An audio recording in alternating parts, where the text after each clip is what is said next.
Et si nous avions fait fausse route depuis 60 ans? Et si donner toujours plus de place à l'État pour diriger nos vies n'était pas une bonne idée? Et si les citoyens étaient des adultes libres et responsables et non des adolescents attardés, ayant besoin d'un État maman pour les moucher et d'un État papa pour les gronder?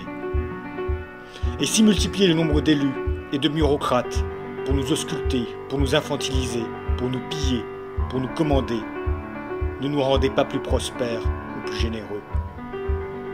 Et si nous étions assez grands pour décider nous-mêmes ce que nous pouvons boire ou fumer, assez grands pour décider nous-mêmes comment vivre ou comment partager, assez grands pour décider nous-mêmes avec qui travailler ou échanger, assez grands pour décider nous-mêmes quoi dire et quoi penser?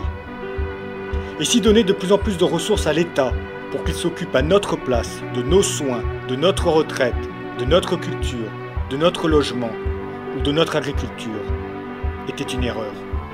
Et si les travailleurs n'avaient pas besoin d'une oligarchie syndicale subventionnée pour vivre mieux, mais simplement avaient besoin de disposer de l'intégralité du fruit de leur travail pour choisir eux-mêmes leur retraite ou leurs soins?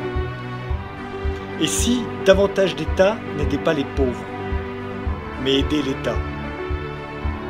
Et si la solidarité était beaucoup plus efficace et juste dans des associations libres que dans des monopoles d'État obligatoires? Et si l'entraide et la fraternité ne pouvaient exister que dans la liberté et non dans des promesses électorales?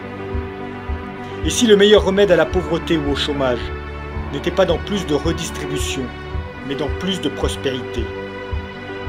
Et si la prospérité ne pouvait venir que de l'action d'individus libres et responsables, et non de la planification d'une classe politique compliquant le travail et les échanges? Et si cette crise n'était pas une crise du capitalisme libéral, mais une crise du capitalisme de copinage, conséquence mécanique de l'interventionnisme d'État? Et si les grandes banques n'étaient justement pas des entreprises privées, soumises aux règles du marché libre, mais des cartels soutenus sans limite par l'État et la Banque centrale? Et si la Banque centrale n'était qu'une immense machine à transférer discrètement, par l'inflation, les ressources des pauvres et des classes moyennes vers les États surendettés et vers les grandes banques? Et si l'argent des subventions et des relances ne tombait pas du ciel, mais venait de notre poche et serait mieux utilisé par nous-mêmes pour consommer ou investir? Et si le vrai libéralisme n'était pas combattu parce qu'il est injuste ou inefficace, mais parce qu'il est la seule menace pour ceux qui instrumentalisent l'État à leur profit? Et si le collectivisme, même emballé dans des jolis mots de solidarité ou de fraternité, restait une idéologie de soumission, de gaspillage ou de pillage légal?